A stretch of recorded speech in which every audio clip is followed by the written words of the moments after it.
recharging an expansion vessel. My name's Alan Hart and I've got a really interesting and detailed video for you today from somebody who works at Worcester Bosch. It's called Paul Kelly.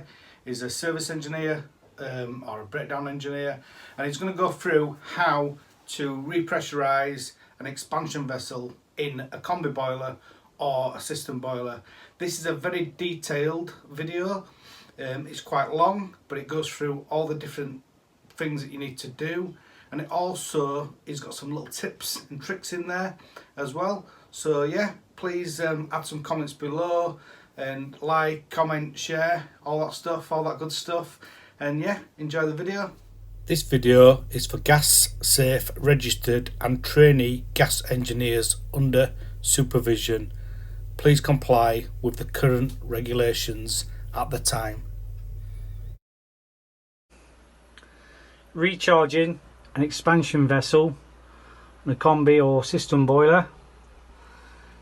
This is an example of my boiler at home. I've got a 38 CDI Classic ERP made by Worcester Bosch. I just want to show you the most practical and the correct way on recharging the expansion vessel, which is in this boiler inside the combustion chamber on the left hand side there. What happens is when a system loses its charge in the expansion vessel, you get problems and it shows up on the pressure gauge. What you find is mainly that the pressure will rise from 1 to probably just under 3 bar very rapidly, and the reason for that is that it loses its charge of air inside the expansion vessel. I'll go into more detail why it does this. Inside your expansion vessel, there's two parts to it.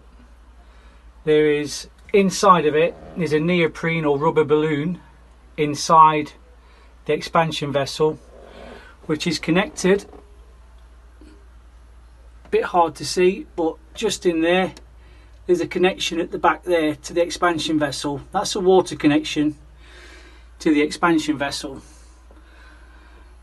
What this does is that there's two sides to it, as I said. There's air and water. What happens is that the water will go up inside the rubber balloon and it'll expand and contract with the heat of the system. If there's no air charge in the expansion vessel, in other words, the air will push against the water balloon and create your system pressure, which is indicated just there. Your system pressure is always dependent on the charge of your vessel. So if your vessel's flat, i.e. no air charge, the rubber vessel inside it, the rubber membrane inside, will continue expanding, can't expand no more, and then that will go to a safety pressure all the way up to 3 bar. Until it goes up to 3 bar, it'll discharge through your pressure relief valve on your boiler. That's what most boilers in the UK are preset to. So I'll show you how to check that the charge is correct, and if it's not correct, how to recharge the vessel properly. I just want to show you the tools that you'd need to do this job. It's pretty straightforward. You need a pump with a schrader valve connection, which is like a car valve. That's your schrader valve connection there. What your schrader valve does is obviously pumps the air in, or it lets the pressure out. You need a hand pump or a foot pump, anything will do, with a long enough lead to reach the vessel so you can work comfortably. You'll also need a pressure gauge on the actual pump itself, so you'll know that when you pump it up the charge is correct. I'll come on to that later, the charge that you'll need inside your vessel. You'll also need a short piece of drain down hose to catch the water from the boiler, and a bucket to collect it in. That's about the only 3 major tools that you'll need on this job. Right, to check the pressure of your vessel or the pressure of your system, you can't really do that if the system is what I call live. In other words, if it's connected to the rest of your system. So what you should do is, on the underside of your boiler, you've got your isolation points, you've got your flow connection there, and all the way to the right hand side you've got your return connection just there. You should isolate those two, isolate them both, then you'll check the charge of your vessel without the system actually interrupting that, because if the system's been running, if it's hot or if it's cold or for whatever reason, you might not get an accurate reading on your vessel. So make sure that you do it static, in other words with the system isolated from the boiler. That's the boiler isolated now. As you can see, I've turned it off on the bulkhead valves, only on flow in the return. Gas and water you don't have to worry about on this job, on this particular job. Basically you undo the schrader valve on your expansion vessel, and you get your schrader connection of your pump, put that onto your expansion vessel, lock it off, and then you go to your gauge on your pump, and that's showing static charge of 1 bar, which in this case is perfectly fine. But I'm going to do something to the boiler to show you how to recharge it. Quite simple in a real life situation if you went to it. Okay, so we've checked the charge of the vessel. I've let the pressure out of the vessel, and as you can see, if it was on a boiler which has got a vessel which had lost its charge, it will be showing 0 or very low. So you have to recharge the vessel to its static charge. Now there is always guidance on every vessel. You'll see a tab or a sticker or something. This one's in German, so a bit harder to read, but you'll have something which will have a static charge. It'll be in lower numbers. It'll be anything below 0.75 to 1 bar, anything up to 2 bar, all depending on the size of your vessel, the size of your system. So that will give you guidance on what your pre-charge of your vessel should be statically. It's your pre-charge which is the most important, but as a rule on most boilers in the UK, most manufacturers, a pre-charge of about 1 bar is about right. Draining the appliance. The most important thing to do when you're recharging a vessel is don't try to recharge it live, which means it's connected to the system, because what will happen is any water that's in the system will pull up into the vessel and give you inaccurate reading on your vessel. So what you should do is you should isolate underneath the boiler your flow and your return, and on the Worcester Bosch, unlike some boilers, it's got the actual drain off connection is on the right hand hydro block. On the CDI it's linked to your condensate, so it drains into your condensate. A lot of boilers won't have this function. You'll have a drain off tap which you've got to drain with your hose into your bucket. Quite straightforward. On a Baxi 105 it'll be on the right hand side, it'll be a little white tap with the air pip.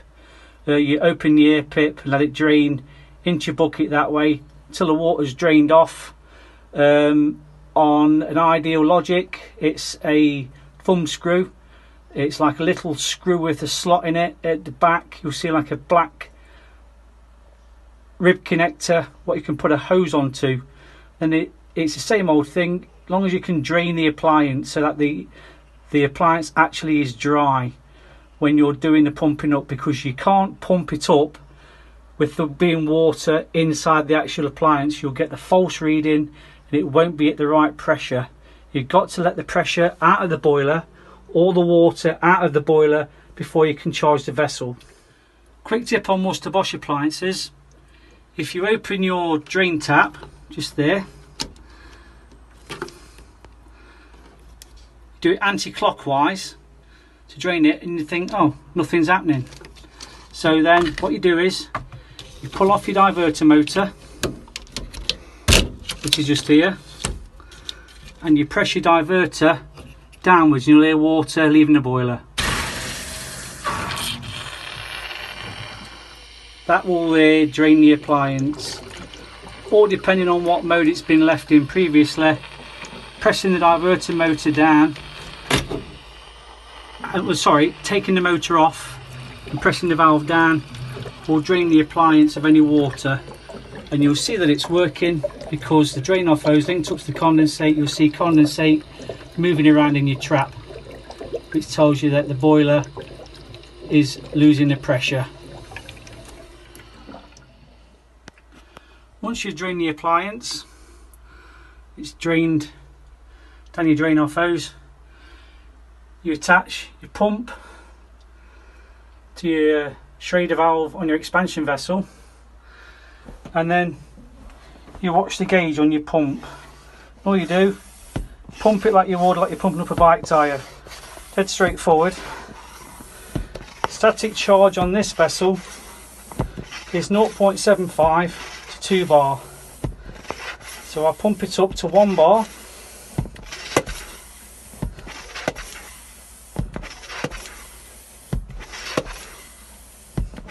You might notice some water coming down your drain hose, and you'll think, oh, there's something wrong with it, there's going to be a leak inside my vessel. You think all sorts of things, but the reason why you'll be getting water down your hose while you're pumping it out, I'll explain in 1 minute.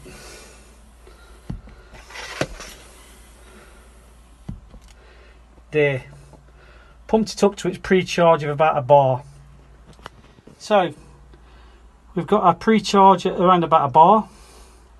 Leave your gauge on for 10 minutes if you need to. Reason being, if there's a leak on your vessel, or if the vessel is punctured, that pressure will go down. Not straight away, but it'll go down steadily. And that will tell you that your vessel is obviously gone and it will need to be replaced. But if you think that the vessel is okay, the only way to know is to leave the gauge on.